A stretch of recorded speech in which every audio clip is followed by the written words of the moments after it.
My name is Ted Regan, and I like to refer to myself as a serial social entrepreneur. I called National the day after my experience at the Bioneers Conference and said, I want to host in Maine. Is anyone hosting in Maine?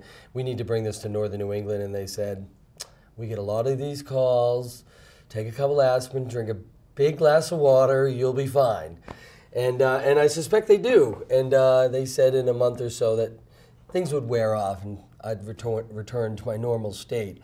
Well, I knew that I wouldn't. I knew myself well enough, and I just petitioned them as long and hard as I could, and finally, virtually threatening to do it anyways, and threatening in a kind manner. I just said, trust me on this. And so 3 months later, they actually gave us the rights to officially host the Bioneers Conference, representing northern New England, which included Maine, New Hampshire, and Vermont. And that was about 6 months ago. And they begged me to plan '09 conference. They said, you can't do this in 6 months. I can. So fully embedded in my ego state, I said, we can. You know, I had to raise the capital on the front end of this idea a mere 6 months ago with just an idea and a strange word called the Bioneers and a strange concept of deconstructed silos cross-pollinating each other's domains in a region known for their fierce independence and silo-like methodology. It is the marriage of head and heart. It is the confluence of social justice and environmentalism. It is the 3 days coming together in person, and also the and many people who are Bioneers understand energy fields, and it's understanding that right now in 18 cities, this same thing is happening. There is someone being interviewed, there's a workshop going on, there's some music in 15 minutes.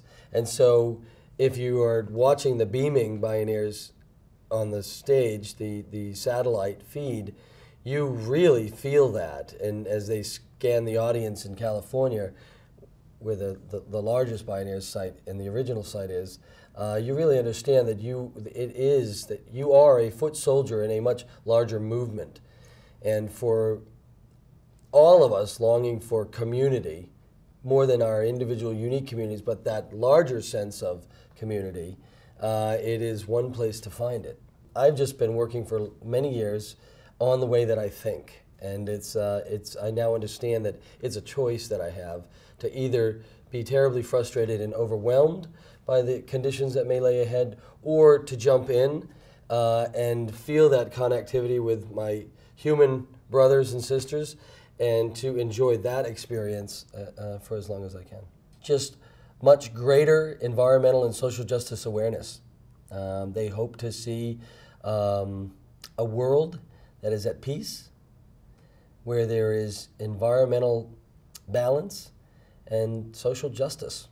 You are a Bioneer. Okay. You want a second sentence? Yeah. A social and scientific innovator, working collectively to restore balance between the earth and people, bringing their unique skill forward. This is an exciting, it has to, for me, it's as exciting as a time as I imagine the Industrial Revolution was for those who moved from agrarian societies to that, to then those that moved into the technological society, which I didn't have the skills for. But this is a new society, an environmental society, an environmental era.